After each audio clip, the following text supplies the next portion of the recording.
I got a few things to say about the first 100 days of the second Trump administration.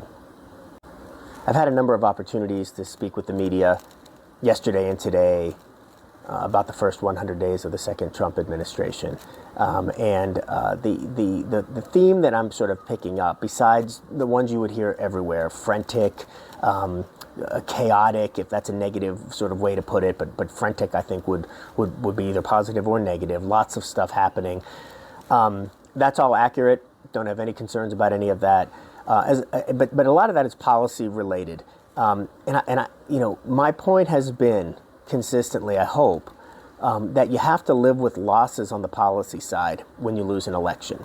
And so I'm very progressive, both economically and socially. But that's sort of my personal political beliefs.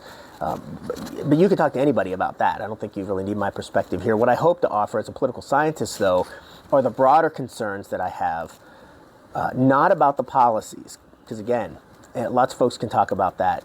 I just want to keep us focused on the systemic issues regarding democracy, the erosion of democracy, the attempt to circumvent the Constitution, to do things that are unlawful, to test the boundaries. I'm hearing that phrase, testing the boundaries, as if it's a positive, that we sent President Trump there to test the boundaries of our constitutional republic.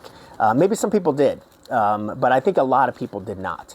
That they wanted the policies that he promised, not necessarily the erosion of democracy. And so that's an important thing that I want to make sure that we stay focused on. Again, the pivotal point is what happens with Supreme Court rulings. Will they be disregarded? Will they be followed? Will there continue to be attacks on judges, not just district judges, federal district judges, or even appellate judges, but even in members of the Supreme Court when a decision comes that the president does not like? This whole thing that happened today with Amazon, with the report coming out that they were going to put Trump tariffs clearly on their website, and then them coming out saying, no, we were never going to do that. The point isn't whether they were or weren't going to do it. The point is that President Trump felt very chummy with Jeff Bezos until this morning when he heard this report, which turns out not to be true.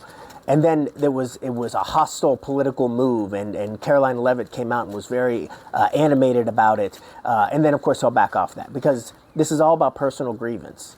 And this is not a way to run a country.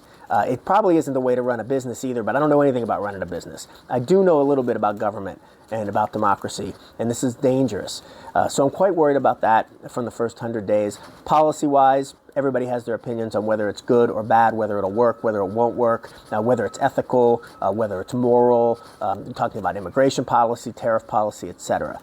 Beside that, let's stay focused on the big game here, which is that if you believe democracy is the best form of government, the form of government that's most likely to protect people's personal liberties and rights, a limited constitutional government, that is very much under attack from this administration, who wants to consolidate power, not only in the federal branch of government, the federal portion of government, but in the executive branch of government.